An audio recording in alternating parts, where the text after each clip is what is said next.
March 27, 1996. When you emigrated to the U.S., were you allowed to take anything out of Germany? Yes, we were permitted to what they called a lift. It was a huge wooden crate, and it could be packed under the supervision of a German police officer. And it was done by moving companies, so it was done on a professional basis, and we could take most belongings in terms of household goods, furniture, etc., but no silverware or jewelry or money. The money was restricted to $10 a person. How did you feel about leaving your home? That was, of course, a very difficult thing to do, but on the other hand, I knew that eventually I would be joined by my sisters, whom I missed a great deal after 4 months, and that we just had no choice. It was something, it had to be done, and it was much harder for my father and mother, who had lived so well, and start from scratch when they had their whole life pretty much settled and now had to start all over again. I really felt sorry for them. Did you lose anyone to the Nazis? Yes, I lost one uncle, the one that thought nothing would ever happen to him. He was, with his wife, sent to Theresienstadt in 1943, 2 or 3, and since he was a lawyer and had really no other trait that he could use or was useful to the Germans, he was eventually sent to Auschwitz and gassed, while my aunt, who could do all sorts of things, was able to work for the Germans in Theresienstadt and was an excellent worker. She survived, and she came later on to the United States and lived to the ripe old age of 102. So we have a pretty good insight of what happened in those concentration camps. Did you lose any friends? Yes, I also lost one of my best girlfriends, but I have no idea what happened to her. I only know that she did not get out of Germany, but I couldn't tell you where she died. Do you remember her name? Yes, her name was Hannelore Pelz, P-E-L-Z. You talked about your parents' adjustment to life here in the States. What about your adjustment? Well, I had actually probably a much easier time than they did, because after all, I was young and resilient, and I knew I had to make it. That's all there was to it. So after I arrived in Chicago, after 2 days, I took the first job I could get and started to work for a family that had a little 3-year-old boy. And I spent literally only 1 week with them, taking care of him and learning a little English at the rate of $3 a week, when my mother and father happened to get a job in a suburb of Chicago with a family in Highland Park as butler and maid. And as luck would have it, there were 2 families living in this house, 2 sisters, and the one family had a little boy, and they both worked. So I was assigned to be the nursemaid to the little 3-year-old boy in the same house while my parents worked for the other family. But then my father didn't like this at all, and for him to be a butler was just absolutely degrading. And after 4 months, this arrangement was dissolved, and my father went to the city and decided to take on a job as a fuller brush man. And I went to work for this family with the little boy, but in another, they moved out and moved to another town, so I was with them for a few more months, while my mother then eventually went to the city, and they were able to rent an apartment, and they started to rent a room to one lady, and so they could manage to pay the rent for that one apartment, and it worked out very well. And then by June of 1940, my sisters could come from Manchester to this country, and of course we were waiting for that day. And so the family was together except for me, because I took some other jobs as nursemaid in several other families. And because on that basis I could save all the money that I made and accumulate a little bit of a reserve and actually helped my parents. I think I gave most of the money I made to my parents. I had very little of my own. When did you arrive here in the United States? We got to Chicago in May of 1939. We had left Germany in April 20th, and then we arrived in New York, and I spent 1 week with my parents with a former nursemaid of ours who had married on my mother's advice to the United States and was delighted to see us. And she put us up for a week, and after that week we went to Chicago. And there, the cousin of my father who had given us the affidavit had rented a room for us with a German family where we could stay in the beginning, and until I got my first job, and then my parents got their first job. From the years 1939 to 1945, do you remember hearing in the news or being aware of what was happening to the Jews in Europe? I think we did pretty much understand, because we knew in the beginning from my mother's family, from this uncle and aunt of mine, what happened to them. They had to give up their house first. They had a four-family house, a four-story house in Stuttgart, and they had to give up all that. They eventually had to move to my uncle's office in town. That was their only living quarters. My uncle was the last lawyer left in Stuttgart who could handle anything for the Jews. And as I say, he was so well known that he thought nothing ever would happen to him. So they kept us posted on everything. Of course, eventually we didn't hear any more from them until my aunt was released in 1945, and she and another inmate who had been a partner of my uncle's, they walked all the way back from Theresienstadt to Stuttgart. You know, once in a while they got a ride from a cart or somebody on the street, but most of it they walked back. Did you ever feel that you were treated differently in any way because the United States was at war with Germany and you were from Germany? No. The Not Americans were absolutely fantastic. My husband and I have always said for years that what happened to us could have only happened in America, that you arrive here as a pauper with $10 in your pocket and can grow up in the ranks of this country with a little hard work, but with their help and their understanding and their acceptance, that you can lead a life like we do today. It's a miracle. I think there's no other country in this world where this could have happened. And we feel very, very fortunate today. That's all I can say. How did you meet your husband?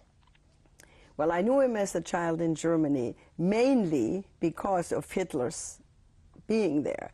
He lived on the north end of town while I lived on the south end. So under normal circumstances, it would have been unlikely that we would have met, because the German Jews were very much assimilated at that time already in Germany, and it was unlikely that we would have had all these Jewish youth organizations that we had. As it turned out, through these youth organizations, I met him at all of these social affairs.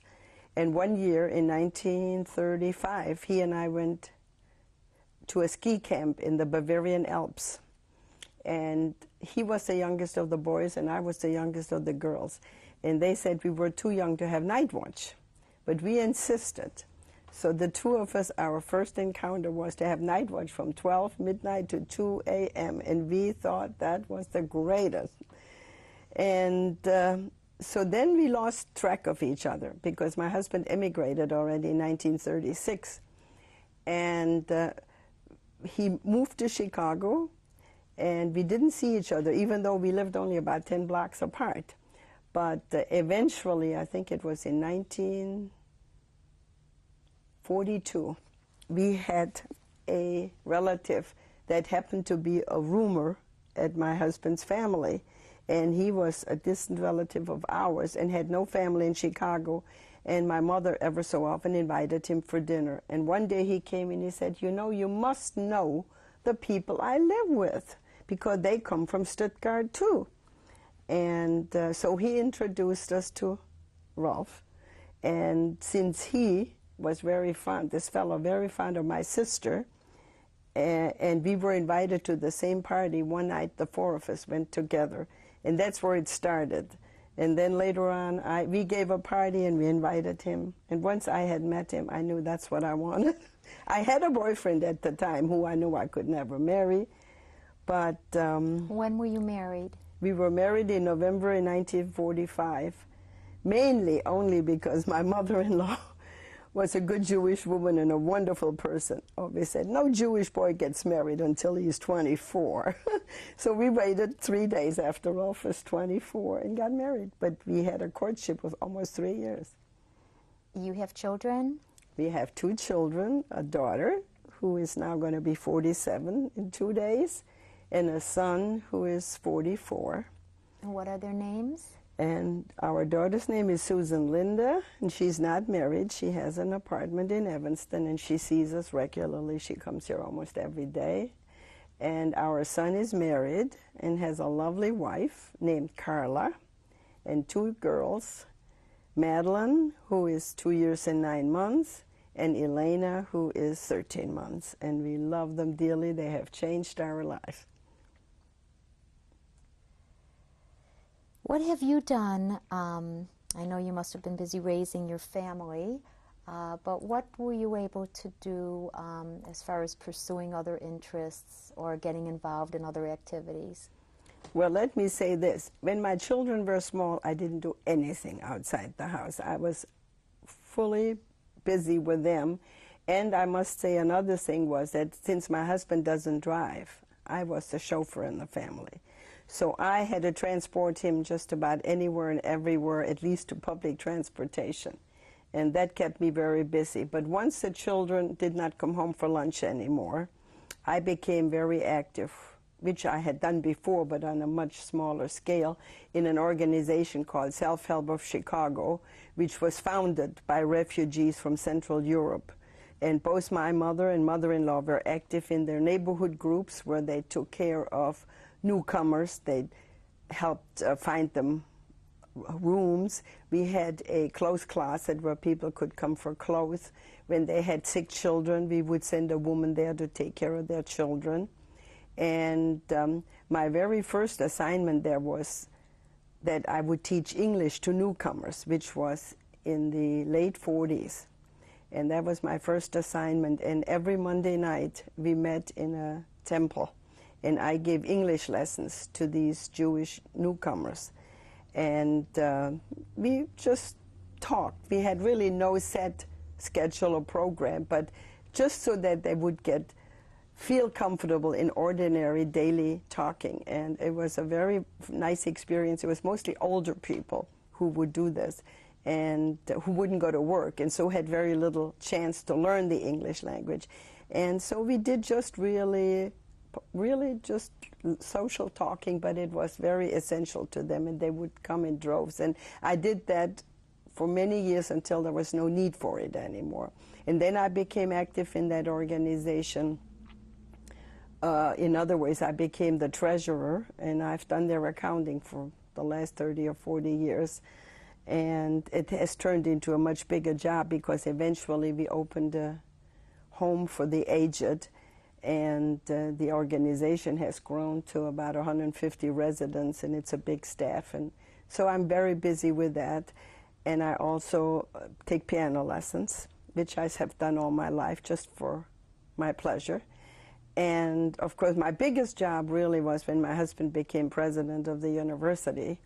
I had almost a full-time job with chauffeuring, entertaining, arranging for many affairs, but it was the most rewarding thing you could ever do. I met the most interesting people.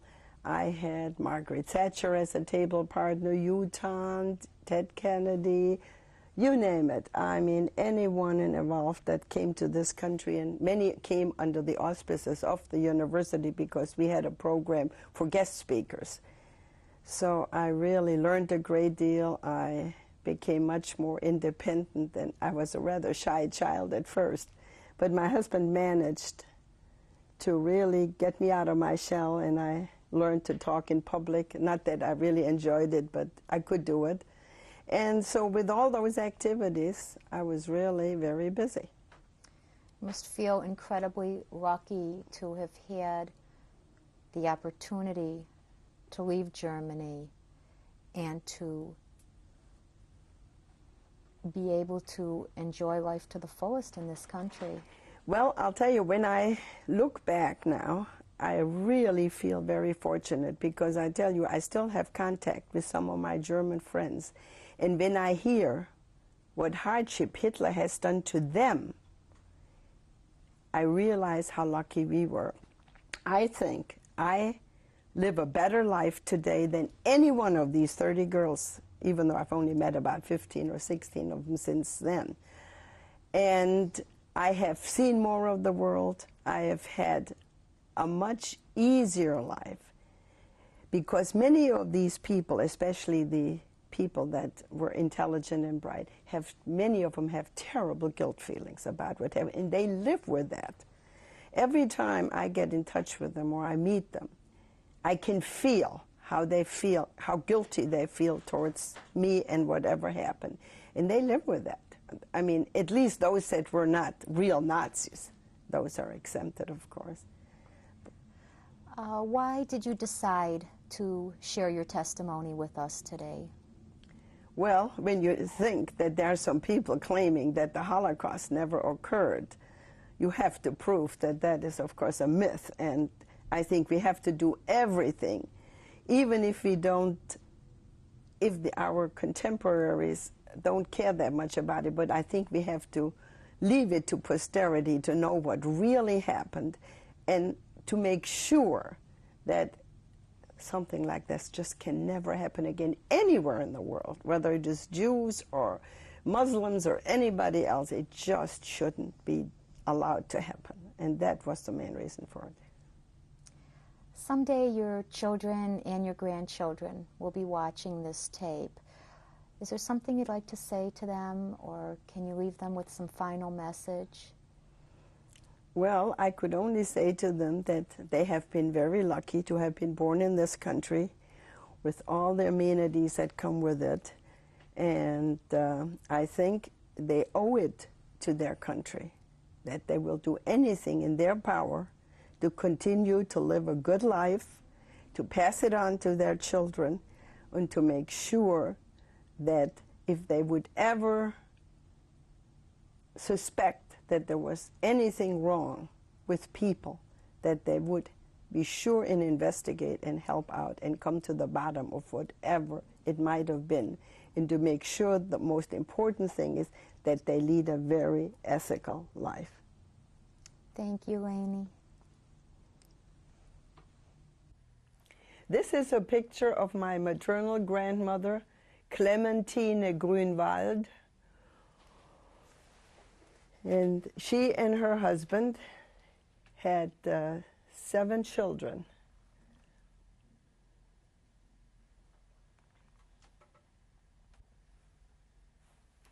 This is a picture of my maternal grandfather, Rudolf Grünwald, who was a wonderful family man and loved his family dearly.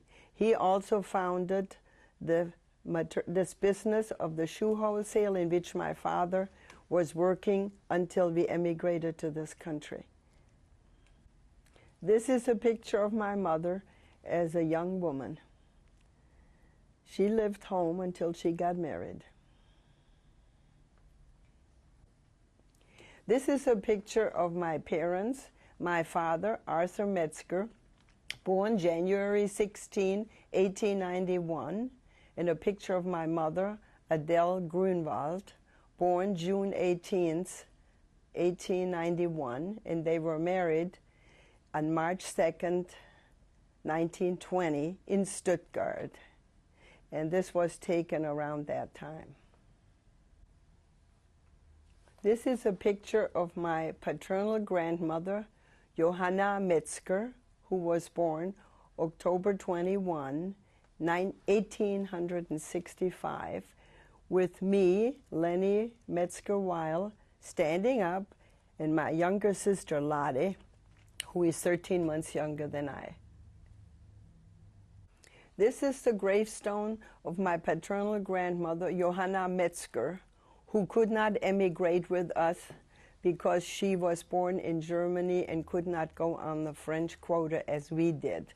The only thing that's good about this picture is that we really know that she was never sent to any concentration camp and died a natural death in an old people's home in Affaltrach in Germany. This is a picture of my last year in the gymnasium. It was the 5th grade, and this was a class that had only 4 Jewish children in it. I am the 4th one from the right in the front row. And many of these girls could not get married because there were just not enough German young men to go around. So many had died in the war. Before I comment on this next picture, I would like to make a correction to the previous picture of my class in the gymnasium. It was not the 5th grade, but it was the 5th year of the gymnasium, which means we were all about 14 years old. And now to this picture. This is the 3 sisters. I am on the right, and I'm the oldest one. The one in the middle is Ilse. She is the youngest. She's 5 years younger than I am. And the one on the left is my sister Lottie, who is 13 months younger than I am. And that was taken in the early 40s before I got married. This is a picture of my parents, which was taken on our wedding day, November 3rd, 1945. This picture was taken of myself and my husband Rolf at our wedding day, November 3, 1945. This picture is of myself and my husband Rolf and our daughter Susan, Linda, who was born March 29, 1949, and was a little more than a year old at that time. It was taken on December 5th, 1964, when our son Ronald became a bar mitzvah at Beth Emet Synagogue in Evanston. Here is our daughter Susan, who is lighting a candle for his cake. This picture was taken on September 19, 1992, when our son Ronald Allen married Carla Tomaso, who has been a wonderful daughter-in-law to us. This is a picture taken of our 2 children in April of 1986. Susan Linda on the left. Her birthday is March 29, 1949, and our son Ronald Allen, who was born December 24, 1951. This is a picture of our son Ronald with his daughter Madeline Suzanne, who was born May 31, 1993. I think it was taken in Arizona. This is a picture of our granddaughter Elena, who was born February 10th, 1995. And that was taken in Arizona also. And now I'd like to introduce to you my husband of 50 wonderful years, Rolf Weil. I'm delighted to be on this program with my dear wife, who has been with me for over 50 years.